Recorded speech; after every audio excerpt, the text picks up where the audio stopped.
আজকের এই ভিডিওতে আমরা দেখব কিভাবে সঠিক নিয়মে স্বস্তিক চিহ্ন আঁকা হয় এবং স্বস্তিক চিহ্নের সবগুলো রেখার অর্থ কী ও বাড়ির কোথায় স্বস্তিক চিহ্ন রাখলে সবথেকে ভালো ফল পাওয়া যাবে।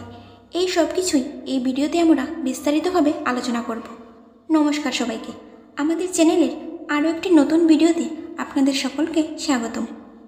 স্বস্তি কথার অর্থ হলো মঙ্গল করা। এটিকে গণেশের প্রতীক হিসাবে মনে করা হয়ে থাকে। হিন্দুরা যে কোনো শুভ কাজ করার আগে এই স্বস্তিক চিহ্ন ব্যবহার করে থাকেন। পুজোর ঘর থেকে শুরু করে যানবাহন, নতুন বাড়ি ইত্যাদি বিভিন্ন জায়গায় স্বস্তিক চিহ্নের ব্যবহার লক্ষ্য করা যায়। তাই এই স্বস্তিক চিহ্ন কিভাবে সঠিক পদ্ধতিতে আঁকতে হয় সেটা জানা অবশ্যই দরকার। তাহলে চলুন দেরি না করে শুরু করা যাক। স্বস্তিক চিহ্ন যে স্থানে আঁকব, প্রথমেই সেই স্থানে একটু গঙ্গাজল ছিটিয়ে জায়গাটি শুদ্ধ করে নেব। মনে রাখতে হবে, স্বস্তিক চিহ্ন আঁকার জন্য আমরা ডান হাতে অনামিকা আঙুল ব্যবহার করব, কারণ পূজার্চনায় সর্বদা অনামিকা আঙুল ব্যবহার করা হয়ে থাকে। লাল এবং হলুদ বা বাসন্তী রঙের স্বস্তিক চিহ্নকেই সবথেকে শুভ বলে মানা হয়। স্বস্তিক চিহ্ন আঁকার জন্য আমরা প্রথমেই কিছুটা সিঁদুর গুলে নেব। এর জন্য আমরা সিঁদুরের মধ্যে কিছুটা সর্ষের তেল মিশিয়ে ভালো করে নেড়ে নেব। খেয়াল রাখতে হবে, এক্ষেত্রে সর্ষের তেলটা যেন আপনার রান্নাঘরের ব্যবহার করা তেল না হয়। অবশ্যই চেষ্টা করবেন ঠাকুরঘরের বা নিরামিষ তেল ব্যবহার করার, এবং সিঁদুরটিও যাতে শুদ্ধ অবস্থায় থাকে। প্রথমেই আমরা 9টি বিন্দু অঙ্কন করব।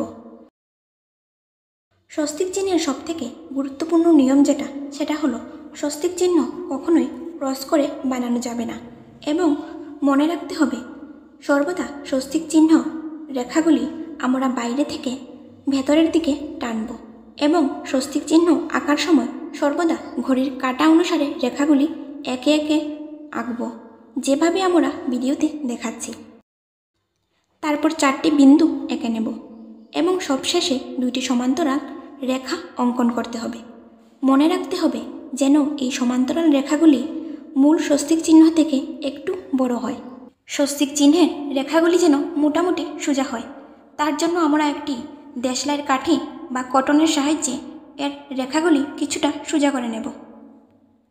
আসুন এবার জেনে নিই স্বস্তিক চিহ্নের কোন রেখা কী অর্থ বহন করে। স্বস্তিক চিহ্নের মাঝখানে যে বিন্দু, এই বিন্দুটি হলো ব্রহ্ম। ব্রহ্মবিন্দু থেকে উপরে যে রেখাটি উঠেছে সেটি হলো ধর্মের প্রতীক। তারপর এই রেখাটি হলো অর্থের প্রতীক। তারপর এই রেখাটি কাম, এবং এই রেখাটি হলো মোক্ষের প্রতীক। এই রেখাটি হলো সাযুজ্য। এই রেখাটি সামীপ্যের প্রতীক।